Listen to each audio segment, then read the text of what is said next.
94.3 माई FM पर आप है माही के साथ। जीना इसी का नाम है मैं, जहां आज मैं आपके लिए लेकर आई हूँ एक ऐसी कहानी जो ना सिर्फ आपके दिल बल्कि आपकी जिंदगी के भी बहुत करीब है। ये कहानी है मेरे बेटे की कहानी।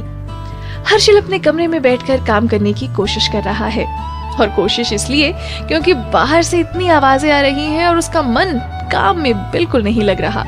अब रसोई घर से बर्तन पटकने की भी आवाज आ चुकी, यानी कि पापा ने हार मान ली। 94.3 माई एफएम पर आप है माही के साथ। जीना इसी का नाम है मैं, जहां आज मैं आपके लिए लेकर आई हूँ एक ऐसी कहानी जो ना सिर्फ आपके दिल बल्कि आपकी जिंदगी के भी बहुत करीब है। ये कहानी है मेरे बेटे की कहानी। हर्षल अपने कमरे में बैठकर काम करने की कोशिश कर रहा है, और कोशिश इसलिए क्योंकि बाहर से इतनी आवाजें आ रही हैं और उसका मन काम में बिल्कुल नहीं लग रहा।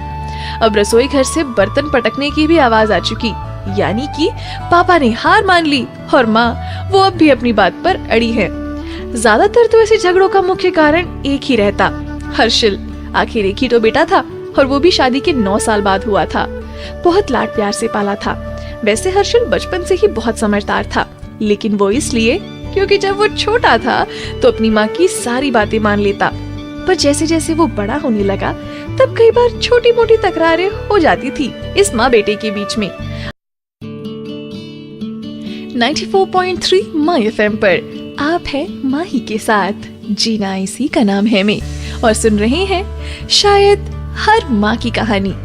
ये कहानी है मेरा बेटा, जिसमें एक माँ और बेटे के इस अलग से रिश्ते को कुछ अलग तरीके से दर्शाया है।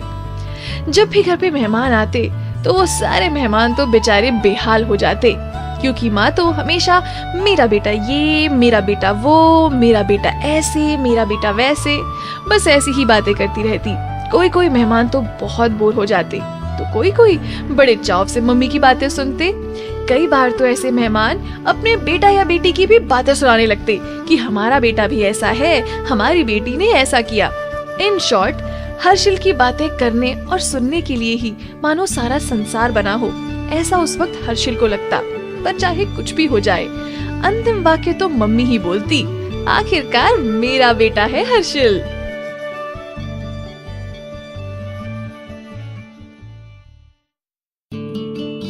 .3 माई एफएम पर आप है माही के साथ। जीना इसी का नाम है मैं। 94.3 माई एफएम पर आप है माही के साथ। जीना इसी का नाम है मैं, जहां आज मैं आपके लिए लेकर आई हूँ हर माँ की कहानी, मेरा बेटा। अब तो हर्षल बड़ा हो गया था, इसीलिए उसे एक अच्छी सी लड़की भी मिल गई थी। उसकी कजन की फ्रेंड थी शैलजा, डाइटिशियन थी, अपना क्लिनिक था। पहली ही मुलाकात में दोनों के दिल के तार मानो बज उठे थे। बस उसके बाद क्या, फिर तो मार्क जुकरबर्ग और ग्राहम बेल की वजह से मुलाकातें और प्यार बढ़ने लगा था, यानी कि फेसबुक और फोन की वजह से। भला शादी की उम्र हो गई हो और अच्छा जीवन साथी मिले तो कोई ना क्यों कहे, पर फिर भी मम्मी को यही लगता था कि हर्षल ने उनसे पूछा नहीं था। मेरे बेटे ने मुझसे पूछा तक नहीं। पर जब पहली बार माँ ने शैलजा को देखा तो उन्हें भी शैलजा बहुत सुशील और बहुत समझदार लगी। पढ़ी लिखी थी और खुद काम भी करती थी। अब तो माँ भी कहने लगी थी मेरा। 94.3 माई एफएम पर आप सुन रहे हैं आपकी माही के साथ। जीना इसी का नाम है मैं, एक अलग कहानी, मेरा बेटा। बात तो सही थी, शैलजा बहुत समझदार लड़की थी। अपने घर में एक बड़े से परिवार में पली बड़ी थी। उसके वहाँ तो कभी भी मेरा या मेरे जैसे शब्द सुनाई ही नहीं पड़ते थे। अगर सुनाई देते थे तो बस हम और हमारे जैसे शब्द। शैलजा को भी जल्द ही ये पता चल गया था कि हर्षल की माँ भी लाखों इंडियन मॉम्स की तरह मेरा बेटा बीमारी से ग्रस्त है। जब शादी हुई तो घर आई शैलजा ने सभी के लिए पास्ता, सैंडविच और सूप बनाए। मम्मी ने एक ही बात कही, मेरा बेटा। 94.3 माई एफएम पर आप सुन रहे हैं आपकी माही के साथ। जीना इसी का नाम है मैं, एक अलग कहानी, मेरा बेटा। बात तो सही थी, शैलजा बहुत समझदार लड़की थी। अपने घर में एक बड़े से परिवार में पली बड़ी थी। उसके वहां तो कभी भी मेरा या मेरे जैसे शब्द सुनाई ही नहीं पड़ते थे। अगर सुनाई देते थे तो बस हम और हमारे जैसे शब्द। शैलजा को भी जल्द ही ये पता चल गया था कि हर्षिल की माँ भी लाखों इंडियन मॉम्स की तरह मेरा बेटा बीमारी से ग्रस्त है। जब शादी हुई तो घर आई शैलजा ने सभी के लिए पास्ता, सैंडविच और सूप बनाए। मम्मी ने एक ही बात कही, मेरा बेटा तो बचपन से सैंडविच ही नहीं खाता। एक्चुअली में हुआ ये था कि हर्षिल जब छोटा था तब उसकी माँ ने बड़े प्यार से उसके लिए सैंडविच बनाए थे। 94.3 माय एफएम पर आप है माही के साथ, जीना इसी का नाम है में। सुन रहे हैं हजारों लाखों इंडियन मॉम्स की एक ही बीमारी की कहानी, मेरा बेटा। अब हर्षिल और शैलजा की शादी हो चुकी थी, पर अब भी हर्षिल की माँ का मेरा बेटा ये तो चल ही रहा था।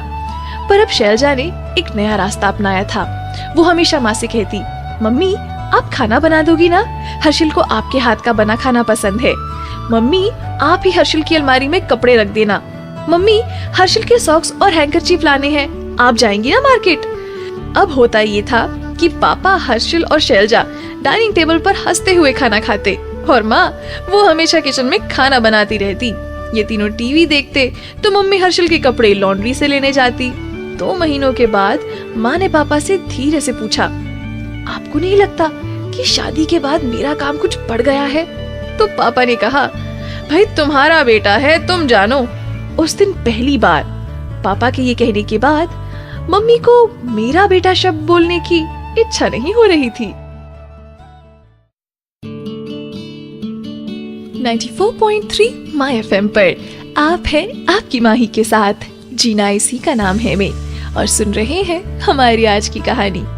ये कहानी है उन लाखों इंडियन मॉम्स की जो मेरा बेटा बीमारी से परेशान है।